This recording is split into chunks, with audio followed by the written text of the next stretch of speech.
Bonsoir à tous, aujourd'hui je vous propose une nouvelle vidéo qui va consister à vous montrer comment créer rapidement une VM Debian 12 à partir d'une image cloud, donc une image optimisée justement pour des infrastructures virtualisées. Et donc cette image de Debian 12, on la téléchargera directement depuis le site de Debian.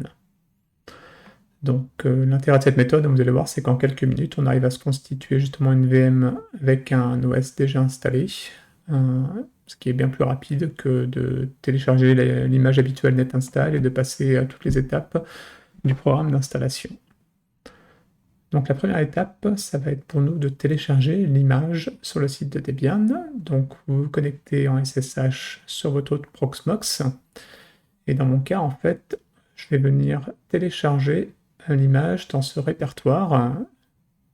Donc ce point de montage NFS1 NORED slash template slash ISO, puisqu'en fait, comme vous allez le voir ici, toutes mes images ISO, je les télécharge dans ce volume de stockage. Voilà. Donc on va venir. Donc je me suis déjà mis dans le fameux répertoire. On va venir télécharger la fameuse image.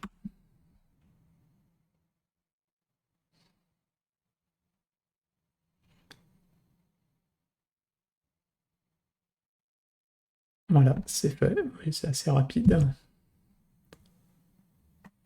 Et donc, on va passer à l'étape 2 de création de la VM qu'on transformera en template. Donc, pour créer la VM, on va exécuter cette commande. Cette commande, elle va justement créer une VM qui aura l'identifiant 1000 que j'appelle Debian 12 Cloud, que je dote de 2 Go de RAM avec 2 corps, des CPU de type x86, 64 bits V2 AES, et également une interface réseau classique.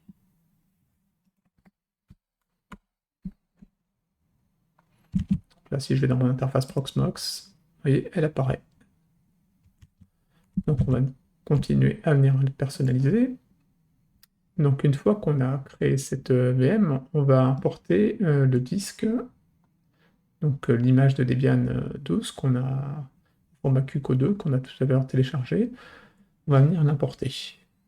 Donc moi, vous allez voir, mes disques de VM, en fait, je les stocke dans un volume de stockage qui s'appelle NFS-RAID, et non pas local.vm comme par défaut Proxmox propose. Donc vous voyez ici, hein, NFS-RAID, il est là. Quand vous allez ici, vous voyez bien les disques de mes VM qui sont dessus.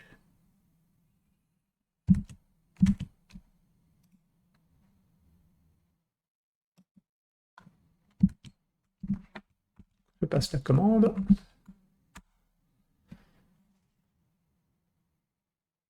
On importe le disque.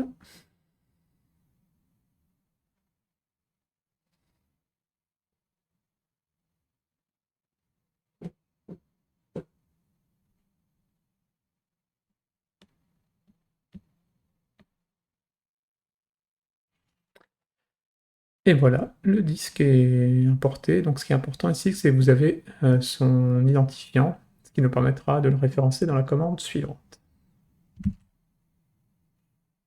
Et par ailleurs, si j'ai ici, et maintenant il apparaît là. Donc on va passer à la commande suivante, qui est de venir attacher en tant que disque SCSI ce disque au format RAW qu'on vient de créer. Donc pareil, on passe à cette commande QM7 avec l'identifiant de la VM, le périphérique SCSI hardware, avec les pilotes Virtaio, et donc ce qui est important, voilà, c'est ce fameux identifiant que vous avez récupéré ici du disque, vous venez le mettre ici en paramètres.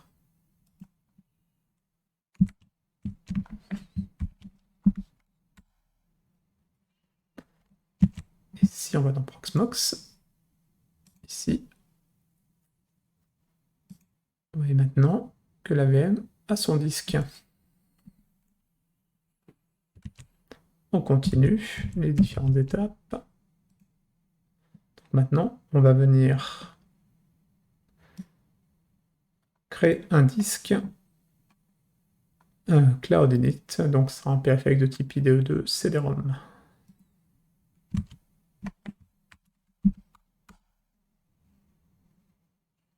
Parfait. Générer is cloud init et la rattacher à la VM. Toujours pareil, si je fais ici, vous voyez maintenant cloud init drive, il apparaît. Ce qu'on va faire maintenant, c'est que le fameux disque SSI, donc qui contient des Debian, on va le rendre bootable.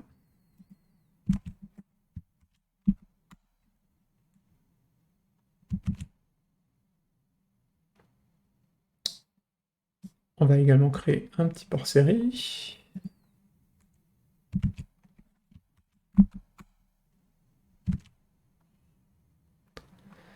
Et ça, c'est deux étapes optionnelles. C'est si vous souhaitez une machine virtuelle avec un BIOS EFI, on va exécuter cette commande qui va donc modifier le BIOS en EFI et le type de machine en Q35. La deuxième commande, en fait, va créer le disque EFI et l'attacher à la VM. Là, vous voyez, si je vais ici, le BIOS est le BIOS par défaut. Le type de machine est celui de par défaut. Donc maintenant, on va exécuter la commande.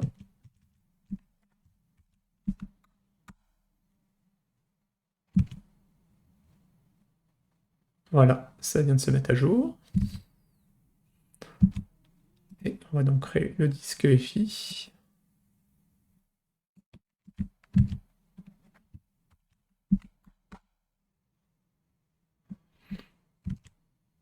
Et maintenant, on a un disque EFI qui est attaché à notre template de VM, un autre VM qui n'est pas encore un template.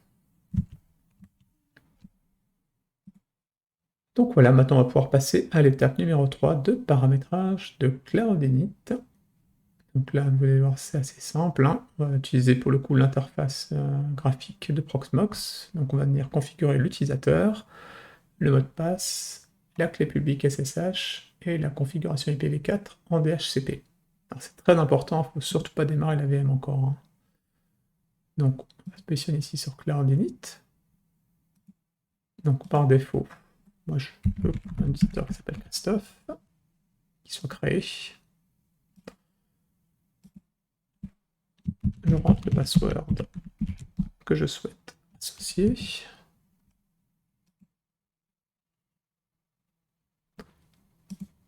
Au niveau de la clé publique SSH, j'aime bien que ce soit donc celle qui est attachée, que j'ai dans mon disque en fait, sur mon PC fixe.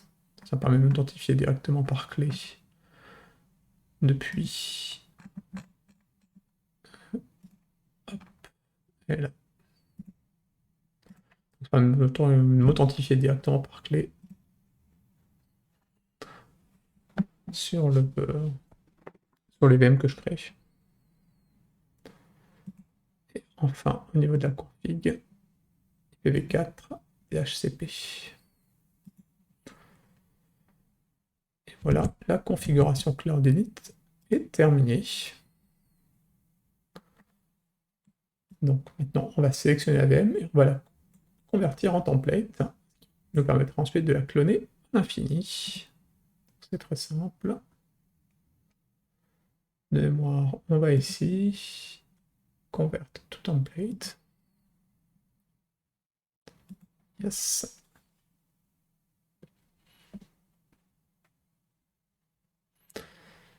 Et voilà. Et maintenant, si je fais un clic droit, clone, je vais pouvoir créer une machine Debian. Donc, faites-la en full clone, hein, ça permet de le rendre le clone totalement autonome de son master, entre guillemets. Donc, on va lui donner l'identifiant 101, test D12. Au niveau du storage, je vais mettre en local event, c'est un peu rapide. Faites clone.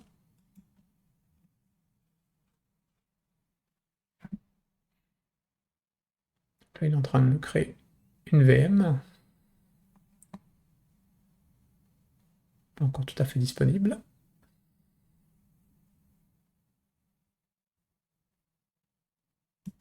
Voilà.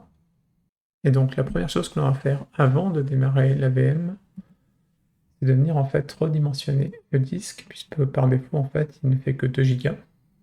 Donc on sélectionne le disque, Discussion, Resize, et donc là vous choisissez la taille hein, que vous souhaitez. Là je vais rajouter 6 Go de plus. Voilà, et maintenant on peut venir démarrer la VM.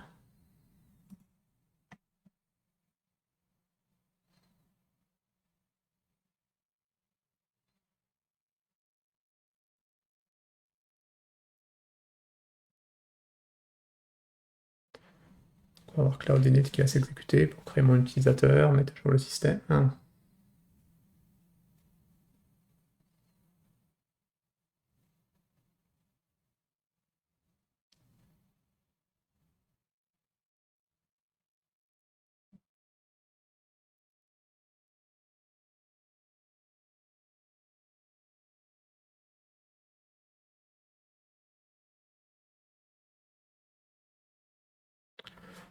Voilà, donc c'est terminé. Et donc les deux dernières étapes, ça sera de venir reconfigurer notre time zone et d'installer les guest agents QEMU. On va se connecter.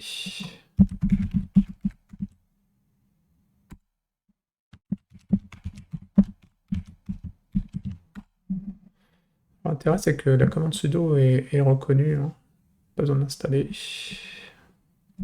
Donc R sudo caché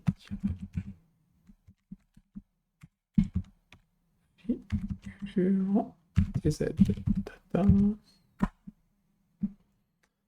Donc bon là l'affichage n'est pas terrible. Hop. Paris.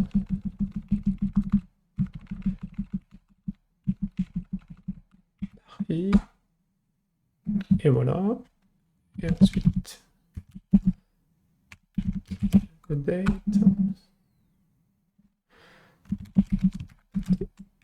Install.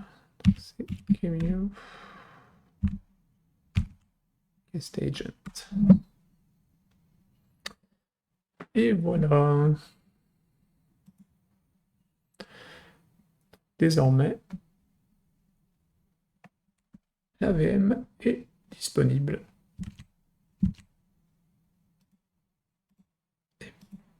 Dans l'éteindre.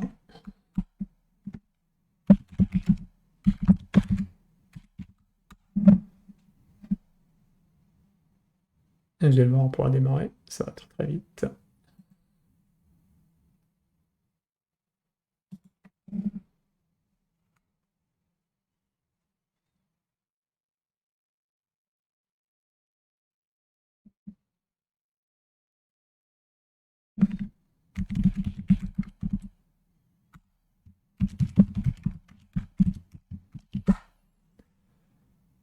Voilà, donc c'est vraiment que du bonheur. Eh bien écoutez, j'espère que cette vidéo sera utile, et puis je vous donne rendez-vous dans une prochaine vidéo. Allez, ciao!